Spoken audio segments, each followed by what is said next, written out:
जो SC/ST के छात्र हॉस्टल में रहते हैं बापू सभागार नहीं पहुंचेंगे 14 अप्रैल को, तो क्या उन्हें हॉस्टल से निकाल दिया जाएगा? ये तो चिट्ठी में लिखा हुआ है बाबू। तो छात्रों पर तो दबाव बनाया जा रहा है। पूर्ण रूप से दबाव बनाया जा रहा है। बापू सभागार में आना ही पड़ेगा। हाँ, आना पड़ेगा। ये कल्याण विभाग के डायरेक्टर के द्वारा निर्धारित किया गया और निर्देश दिया गया है। ये तो है जोर जबरदस्ती के जैसा है। इससे पहले कभी हुआ है इस तरह का? अब तक कभी ऐसा राज्य कार्यालय विभाग के द्वारा नहीं किया गया। ये मैं पहली बार ये पत्र देख रहा हूँ। मैंने इससे क्या दिखाना चाहती है सरकार कि अंबेडकर साहब के सबसे ज़्यादा वही मानने वाले हैं। अंबेडकर साहब को ये लोग कैद करना चाहते हैं, गुलाम बनाना चाहते हैं। और मैं सभी बच्चों से कहना चाहता हूँ कि आप अपनी समझ के अनुसार, अपनी योजना के अनुसार, जो आपका विवेक कहता है उसके अनुसार इस कार्यक्रम में भाग लें। और अगर आप अपने छात्रावास में भी मनाना चाहते हैं तो अपने छात्रावास में मनावें। हमारे साथ विधानसभा के पूर्व स्पीकर उदय नारायण चौधरी जी हैं। बाबा साहब भीमराव अम्बेडकर जी की 135वीं जयंती मनाई जा रही है। कैसी तैयारी आप लोगों की तरफ से चल रही है सर? राष्ट्रीय जनता दल की ओर से अगले 14 अप्रैल को डॉक्टर भीमराव अम्बेडकर जयंती समारोह का आयोजन किया गया है। राज्य राजद कार्यालय के कर्पूरी सभागार में इसका आयोजन है सुबह 11 बजे से।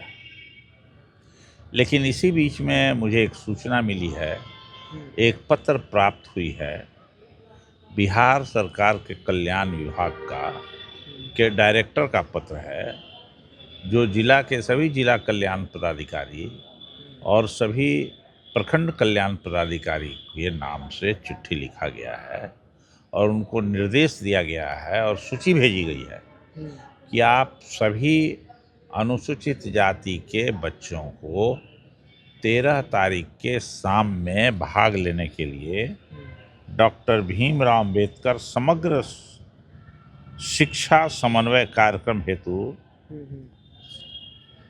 आमंत्रित नहीं, अनिवार्यता की गई है कि उनका आना सुनिश्चित है। यही पत्र है। हाँ, और इस पत्र के माध्यम से उनके लिए अनिवार्य किया गया है कि आप अवश्य भाग लें।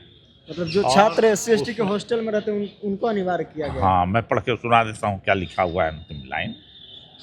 डॉक्टर अंबेडकर कल्याण छात्रावास में नामांकित छात्रों का डॉक्टर भीमराव अम्बेडकर समग्र शिक्षा समागम कार्यक्रम का आयोजन बापू सभागार पटना में किया जाना है। उक्त कार्यक्रम में भाग लेने वाले छात्रों की जिलावार संख्या एवं पत्र के साथ संलग्न है।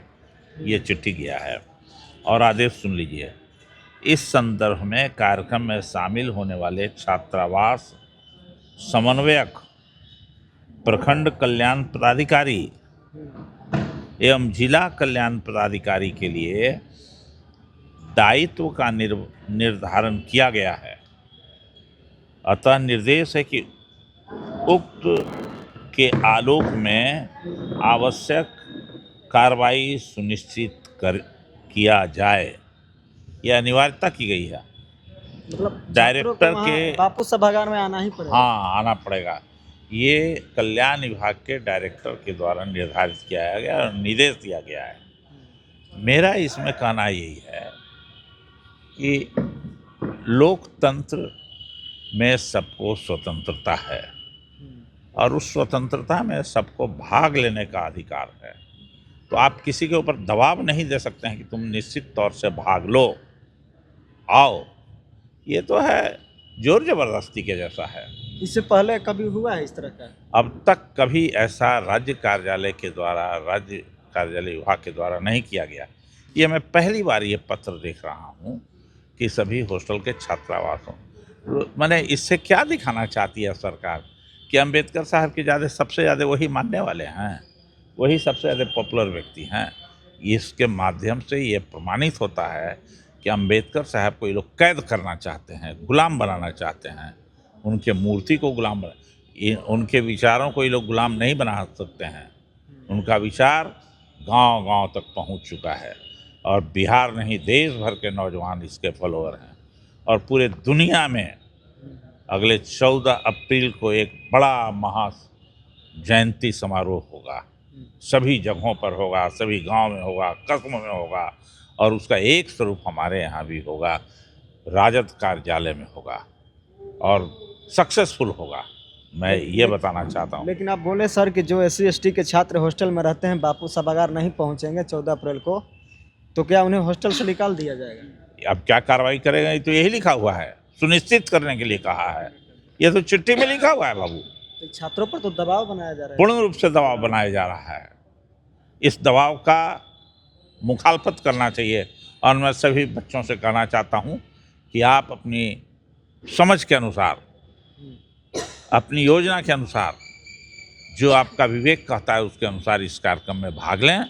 और अगर आप अपने छात्रावास में भी मनाना चाहते हैं तो अपने छात्रावास में मनावें। उनकी अपनी आज़ादी है, एकदम पूर्ण रूप से आज़ादी है।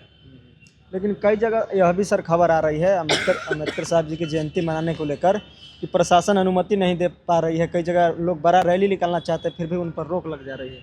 ऐसे में वो तो रोक लगाएंगे ही। डर देश में जो सत्ताधारी दल है उसको किससे है? सत्ताधारी दल को डर है अम्बेडकरवाद से, डर है लोकतंत्र से, डर है संविधान से, डर है समाजवाद से, डर है कर्पूरीवाद और लोहियावाद से। तो डरेंगे ही ये अमनवादी लोग, और वो डर करके अम्बेडकरवाद को भी अपने कब्जे में लेना चाहते हैं। मुट्ठी में लेंगे तो मुट्ठी टूट के फट के बाहर हो जाएगी, उससे मुट्ठी फट जाएगा। राजद कार्यालय में कौन कौन आएंगे सर? कितना धूमधाम से आप लोग मना रहे हैं? राजद कार्यालय में जो हमारे समर्थक हैं, जो अम्बेडकर साहब के अनुयायी हैं, वो सब लोग आएंगे, और हमारे कार्यक्रम का उद्घाटन हमारे राष्ट्रीय उपाध्यक्ष, राष्ट्रीय जनता दल के कार्यकारी अध्यक्ष श्री तेजस्वी प्रसाद यादव जी करेंगे। उनके सहयोग में प्रदेश अध्यक्ष श्री मंगनी लाल मंडल जी रहेंगे, और बाकी सभी गणमान्य पदाधिकारीगण रहेंगे। बहुत बहुत धन्यवाद सर। तो हमारे साथ बिहार विधानसभा के पूर्व स्पीकर उदय नारायण चौधरी जी थे। अम्बेडकर जयंती को लेकर बातचीत हो रही थी। बातचीत को लेकर क्या कुछ सोचते हैं, अपना राय हमें दे सकते हैं। आप देख रहे थे द एक्टिविस्ट। मेरा नाम अनु कुमार है। पूरा वीडियो देखने के लिए आपको बहुत बहुत धन्यवाद।